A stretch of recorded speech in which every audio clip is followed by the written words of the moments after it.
Text.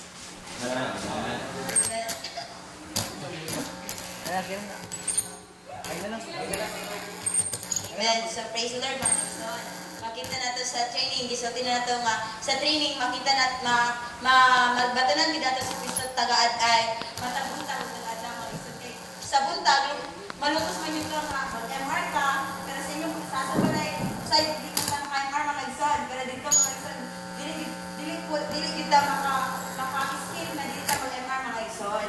So kinahanglan din nato na day by day, little by little kinahanglan nato na atong pahimustan si Kristo mga isod isip nga kadato dinhi kadato. Kung wala si Kristo dinhi kadato mga isod, wala siya dinhi kadato mga isod.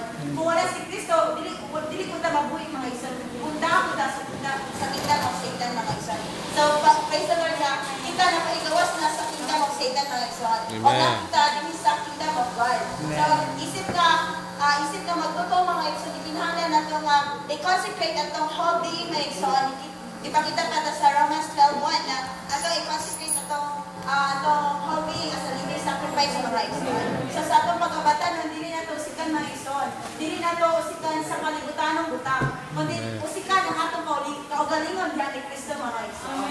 So dito po sa training ipakita na nato nga dito kung ang gusto nimo mga isod dili gid makita dili gid mo mabatunan. Kaya ang gusto bawal dito mga isod. Pero ang dili mo gusto mo ko'y ihatag mga isod. So praise the Lord, makita nato sa training nga dito i-build up din atong character mga isod. Kaya ang atong character muli siya ang good foundation nga muli ang good foundation nga maka-build up sa iyang tuyo mga isod. Amen. So praise the Lord mga isod nga dito sa training makita din nato nga matag oras makakaon kita sa pulong sa Ginoo. Amen.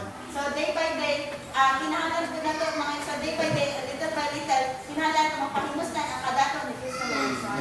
So sa training pod na-assign ko dito sa Mulabi unta mga isod pero magsuka mo pod.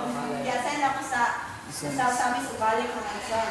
Then dito, even though nasan ko sa samis, pero makakuan gid hapon mabatunan gid ang kadato ni Kristo mga isod. Amen. Even though dili kayo gospel preaching dito mga isod, pero makita gid nato nga nabid si Kristo ba dili ka nato mga isod. So makita mo na dito po na-assign ko sa Daridel mga isod. So makita gid nato nga tanang kaiglesyaan natin kaluyahon mga isod. Dito sa iglesia sa Daridel mga isod, usahay sa 32 magtigom, big meeting na siya mga isod, 32 ka. So usahay po moabot ng 20. Pero praise the Lord mga isod nga tagadaw na mong panlakaw, gidasig gid namong mga isod dito mga isod nga mo bubalik sa pagpahimulos sa Ginoo mga isod. Pero usahay po mga isod na mong brother mo makabackslide po mga isod. Pero amo lagi na ako nga katong brother mga isod ay na mura gid siya na transforma tungod namo mga isod kay bago pa siya nga magtotoo. So praise the Lord na kinahanglan po nato mga isod na isip nga mga batanon kinahanglan nato nga magpahimulos o magpagamit na ni Kristo mga isod. Amen. Gidasig mo na ako tanan nga isip nga mga batanon kinahanglan dito na makabatok ta ang training mga isod. So even though natay 2 weeks training pero gidasig mo na ako nga mapil sa PTO training mga isod. Kaya dito sa PTO mga isod na dito ang kadato ni Kristo mga isod nga ato mapahimus ng tagadlaw. Amen. Matransforma kita mga isod. Kaya ibutang mo ta sa dapit nga dili nato ginahal ko. Ibutang mo ta sa dapit nga dili nato gusto mga isod. So praise the Lord, makita ko nato sa MR na siya nga ginahanglan nato nga mapahimus na ang unsearchable riches of God. Muli ang the good land which signifies Christ. So kinahanglan nato nga mapahimus na ada nato si Kristo mga isod as allotted portion unto us. Amen. So praise the Lord mga isod na siya isip nga tanan mga isod isip nga good land kinahanglan nato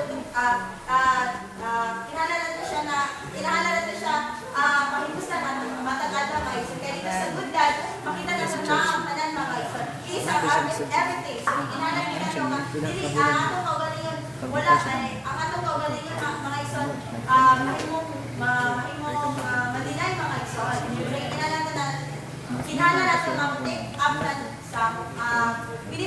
in Christ in our well-being, mga igsoon. Ay. Nakita po natin sa college age, yung people conference sa Iligan, mga igsoon, nakita natin na ang greater enemy din natin, mga igsoon, Yan, sarap na po ka ito natagpo sa tuwing sa liyan.